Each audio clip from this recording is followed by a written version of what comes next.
I'm sure you heard the leaked audio from Kirby Smart's pregame speech. I've been wondering what your thoughts are on that. Keep up the great work in 2023 from Calhoun, Georgia. I soften the G sometimes just for added effect.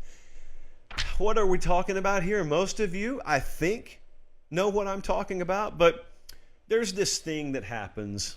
There are things in our lives that happen sometimes that are triggers, not negative triggers. No trigger warning on the show tonight. These are all positive triggers. These are the kinds of triggers that happen and a smile pops on your face. For example, growing up in Harris County, some people call it Harassment County. I call it Harris County. Back home in Harris County, we did not have the ice cream truck. So you would have to go down the road to Columbus to hear the ice cream truck. And hearing the music from the ice cream truck is a really big positive trigger for a kid. The thing about it is, I noticed when I became 23 years old, I still like to hear it, but it did not impact me like it did when I was 7. So some of the positive triggers in life you grow out of.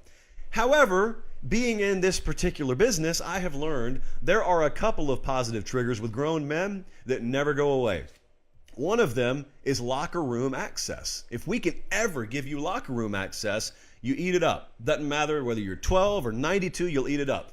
And the other one is coaches using swear words. If we could play that for you, people, you might as well blur their midsection, man. They can't stand up for 10 minutes. And I know I'm getting a little graphic here, but not nearly as graphic as Kirby Smart got. There is some conjecture as to when this audio happened. Kirby Smart himself says this is not before the national championship game.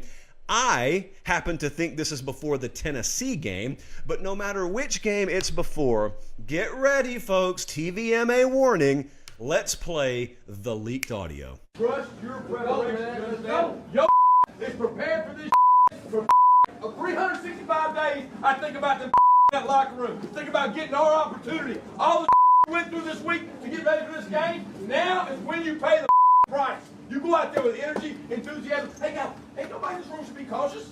Ain't nobody in this room should be nervous about Go out here and up. Don't think about scoreboard. Don't think about You think about knocking out of them. Did you hear what Box said on Monday? When I sat in that meeting, I wanted to go like right then. Tore your up out here. 2 years ago, your shit up. Pride and joy tells me you these guys up. You go play the right way. You play the right way. You knock their You stay off the ground. You tackle the with the ball. The easy. Look at the right punish their offense and kick their special teams, guys. It's about who the are. I believe in you. Let's go.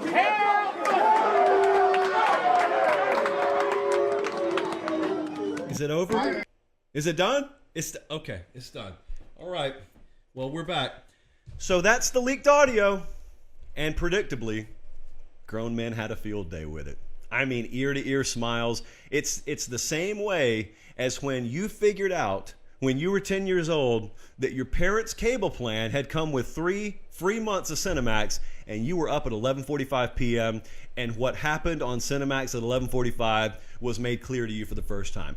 That is how Georgia fans from Clayton to Valdosta felt when they heard that. And I don't know what the science is behind it. I can't necessarily explain it, but grown men go crazy when they hear other grown men, particularly authoritative grown men, use bad language. So that's what Kirby Smart did. Now, I had some others in our midst say, well, no wonder Georgia won the game. My goodness, how could you lose with that? And I asked them in response, what did the speech have to do with a game? And that's when I realized there was a little more to this. I don't want to rain on anyone's parade, okay? Because I've been in locker rooms before, just like you have. I've heard speeches like that, which are, contrary to popular belief, very routine. And I've heard them before we win games, and I've heard them before we lose games. And I always wondered, how in the world do people think a speech impacts play on the field? There are 2 variables, at least when I have participated in athletic competition. There are 2 variables that close to a game you can still impact. And number 1 is intensity level, and number 2 is focus. Your game plan's already done. Okay, preparation is not being impacted in a pregame speech. Execution is not being impacted in a pregame speech. Has nothing upon nothing upon nothing to do with it.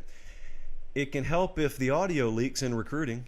It can help in marketing if the audio leaks, which is why your boy here is very skeptical that those are leaks to begin with. I would never accuse them of such things. But I will say this. Focus and intensity are things that you can still grab someone by the shirt collar 15 minutes before a game and slightly alter. You know, because the preparation is contingent upon those two variables being in place. There's an intensity level, especially when you play at the level Georgia does. There's this place you have to get in your head. There's a place where high-level competitors get. It's just this perfect fuel of the moment and adrenaline and athletic skill that when you combine it and you pour it out, you can do things that very, very few other humans on the planet can do. And you can operate at a level that very, very few other humans on the planet can operate at. And when you combine that with elite preparation and game planning that coaching staff has done to put you in a position to perform, and you're focused and you have the proper A-level intensity, well, that's how you splatter people 65-7. That's how you suffocate people like they did against Tennessee. I don't really particularly know where the audio came from. My guess is the Tennessee game. But make no mistake, what Georgia did on the field that afternoon, or what they did last Monday night, had nothing to do with the speech. It has to do with all the stuff that's happening on Tuesday you don't see, and Wednesday you don't see, and on a random Thursday afternoon in the middle of August that you don't see. That's when they beat Tennessee. That's when they beat TCU. It isn't a speech. That stuff, in my mind, that stuff is halfway more geared towards coaches getting their own head right as opposed to players. But if you can grab a player mentally, and if you can up the level of intensity someone's about to play at by 6%, 7%, then great. Pre-game speech accomplished everything it's supposed to accomplish. But what I sometimes do not take into account, this is certainly not a knock on anyone. Most people did not play college football. Most people will never play in the NFL, and most people really never played collegiate or pro sports, period. And maybe you're just not aware that's what goes on. Well, that goes on pretty much everywhere, guys. Maybe the phrasing's a little bit different. There are some guys out there that you see sitting next to you on the church pew on Sunday mornings who operate in a very similar fashion, because there is just a way that you have to go about getting 17 to 22-year-old kids into the proper mind space, and it's not always by reading inspirational quotes, shall I say. And so Kirby Smart has won back-to-back national championships. That much we know. There's something else I think I know. It's not necessarily because of his pregame speeches. Now, that is a theory that I'm going to have to operate on. But there's one more thing that I know. Meemaw would not approve of that.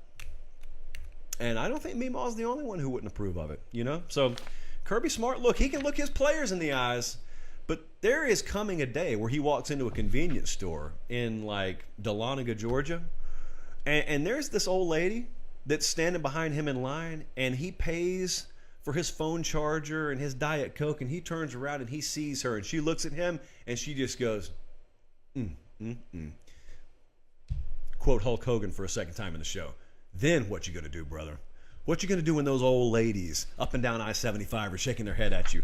Hey, that's another cost of doing business in college football. Ryan Day, we just talked about it with him. That's a cost of doing business in college football. Guys, thanks for watching Late Kick. Make sure to leave a comment. I love interacting with you. But most of all, please like the video and subscribe to the channel. That's how we keep all of this free.